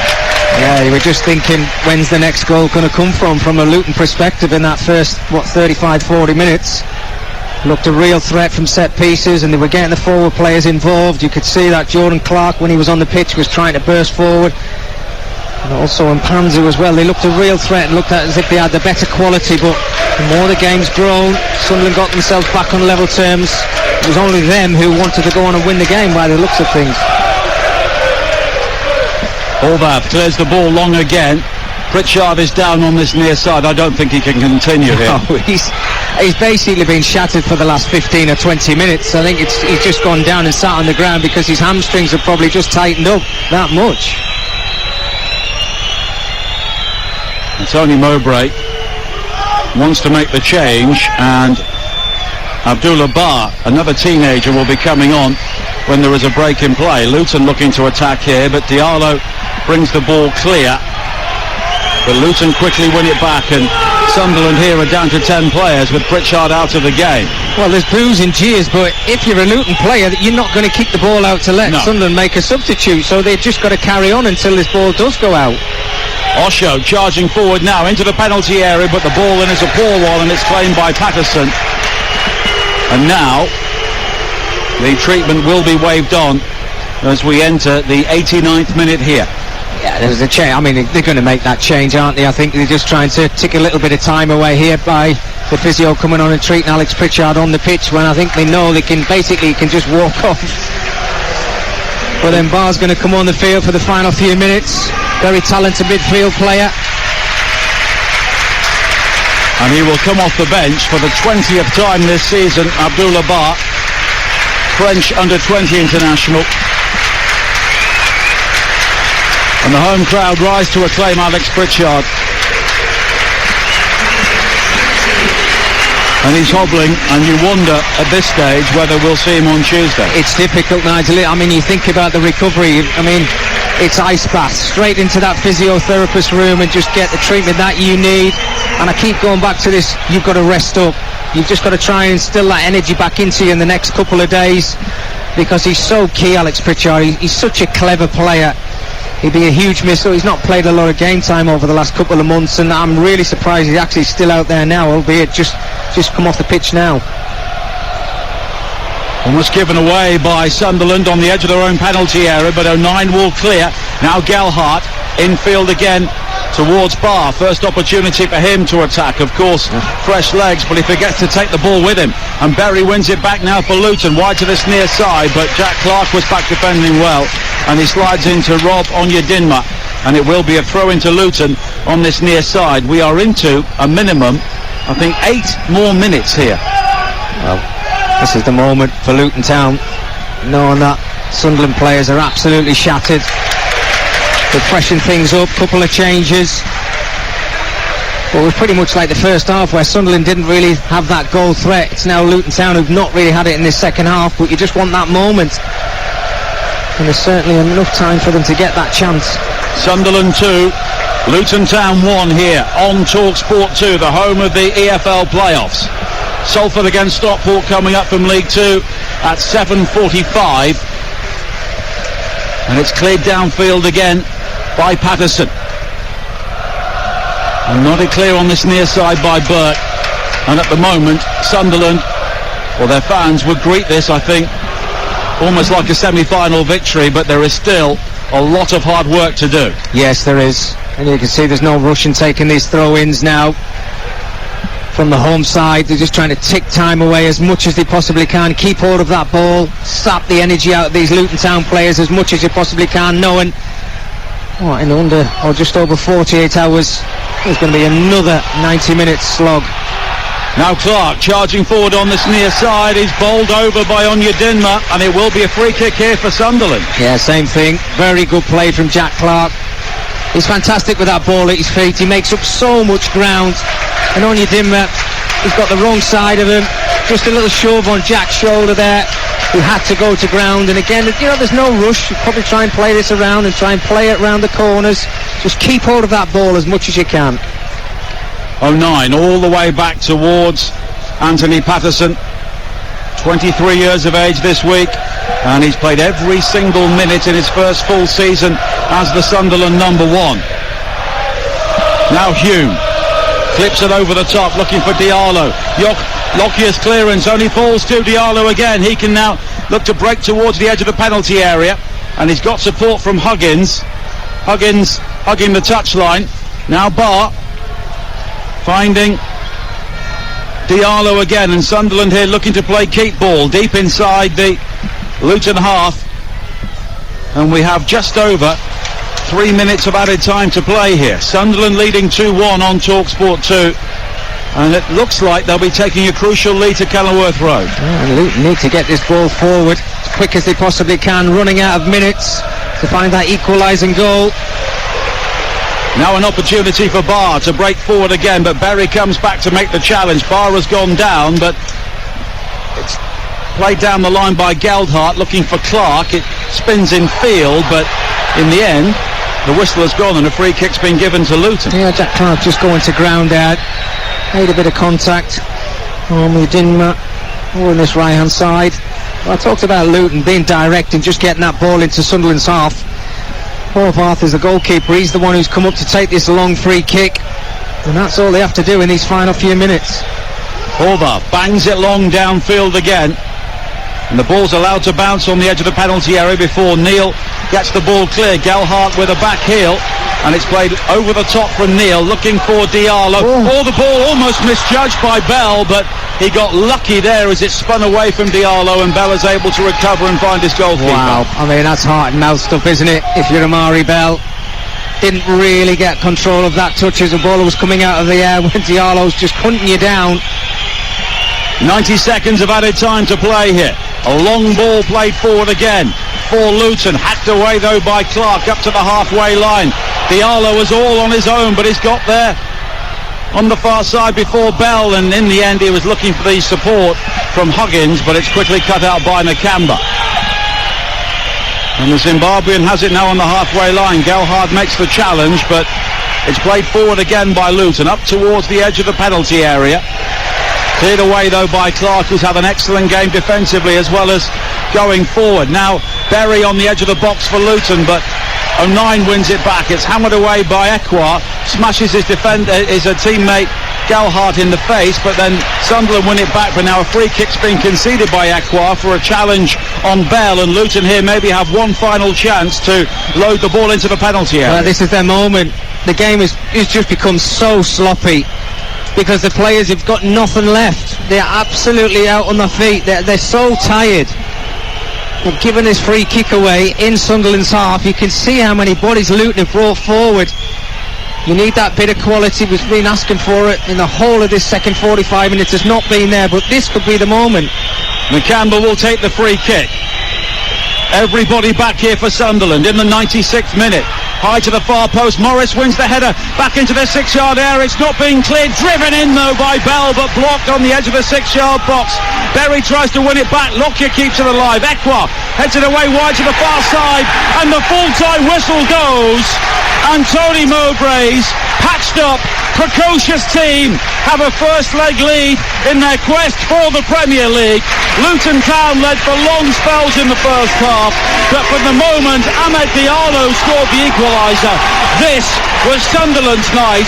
Trey Hume came up with the winning goal, and Sunderland will travel to Kenilworth Road with a 2-1 lead for the second leg. Luton with their first away defeat since December, only Sunderland's second home victory in 9 games, but on the night they deserved it. It is finished. Sunderland 2, Luton Town 1.